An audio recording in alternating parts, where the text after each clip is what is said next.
Assalamualaikum. Salam. Oh, dengan siapa? Dengan Dwi Novi Cahyani. Kabarnya bagaimana? Baik. Sebelum ke sini, atau mau konseling atau apa? Mau konseling. Sebelum konseling ada yang mau saya tanyakan dulu. Ke sini ada unsur paksaan dari teman, keluarga atau orang terdekat? Tidak ada. Baik, sebelum kita konseling, sebaiknya kita berdoa dulu.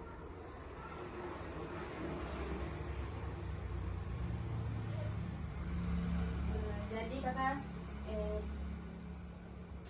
jika kakak mau konseling, kakak bisa jelaskan secara detail masalahnya kakak tanpa memikirkan siapapun,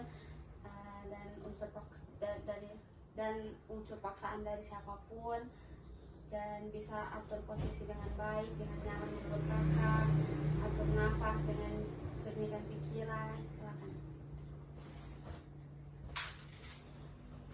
Iya. Oke, bisa? Bisa. Baiklah, jadi kakak bisa ceritakan apa permasalahan kakak sebenarnya? Jadi masalahku ini tentang pergaulan bebas. Jadi saya ini kan kuliah. Jadi mungkin pergaulanku sudah terlalu di luar dari kendaliku karena saya ke kampus itu masuk MK pertama, pas MK kedua saya sudah bolos. Di situ saya sudah bolos sudah berapa kali lantaran saya coba ikut temanku dan pergi ke mall, pergi nonton. Baru saya balasan dan kakakku itu kerja tugas, padahal saya pergi nonton, pergi keluar dengan temanku. Jadi saya rasa kayak bagaimana ya, kayak saya ini merasa bersalah begitu sama orang tua aku karena saya sudah bohong-bohong. Baru bukan pertama kalinya saya begitu, beberapa kali.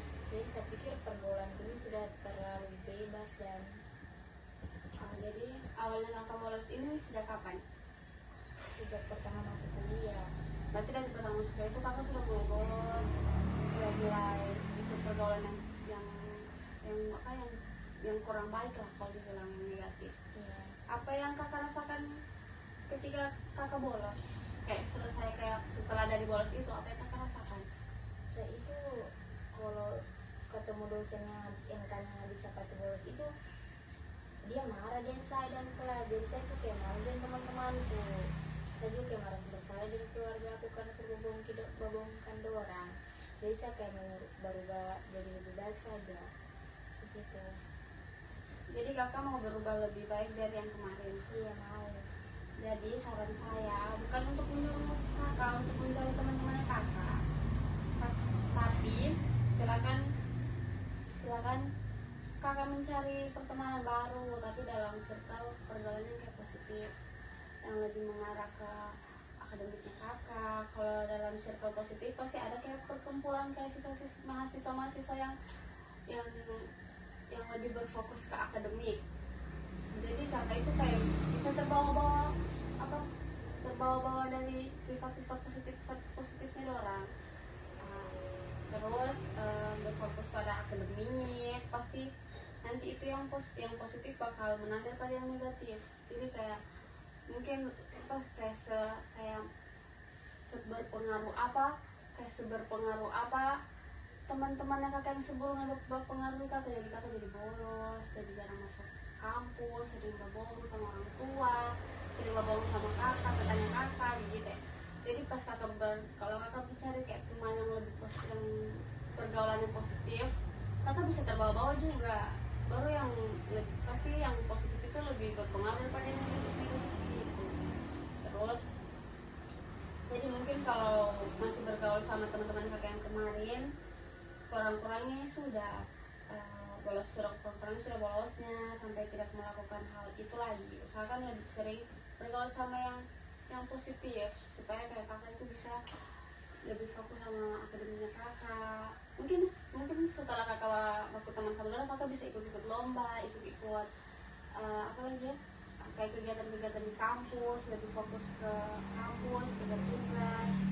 Jadi maksudnya kayak kakak tidak perlu lagi, jadi kakak tidak terlalu sering lagi bolos, tidak terlalu sering lagi kayak bohong sama orang tua kakak, tidak buang-buang waktu juga, supaya kampusnya cepat selesai. Jadi saran saya yang kedua itu mungkin yang lebih penting, yang lebih berpengaruh. Jadi silakan berbalikkan diri kakak ke fitrahnya. Jadi fitrahnya manusia itu adalah mengajarkan sesuatu yang lebih baik.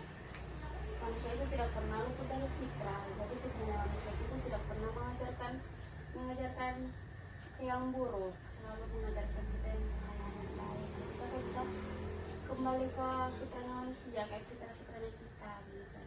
Jadi itu saja mungkin saran dari saya. Mau kakak terapkan bagus, tidak dulu dari kakak, tapi kalau kakak mau berubah jadi lebih baik dari yang kemarin, kakak bisa terapkan itu. Mungkin itu bisa lebih membantu kakak untuk berubah jadi yang lebih baik, agar kakak tidak terlalu sering bolos lagi, tidak terlalu sering bohong. Kakak bisa lebih fokus ke kampusnya kakak, ke kuliahnya kakak, bisa perbaiki nilai-nilainya kakak yang kemarin ketinggalan, mata-mata kuliah kakak yang kemarin kakak tidak ikuti. Jadi benar kita bisa terima saran dari saya. Bisa oke. Mungkin saya tutup sampai sini konselingnya kita.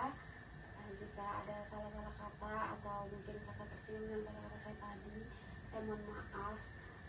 Kalau misalnya nanti kakak mau konseling lagi, ada masalah lagi, kakak boleh datang kemari lagi, boleh hubungi saya supaya kita bisa konseling lagi. Mungkin saya bisa lagi membantu kakak, membantu masalah-masalah kakak. Mungkin tidak sampai selesai, tapi mungkin saya bisa kasih saran yang setahu saya itu baik.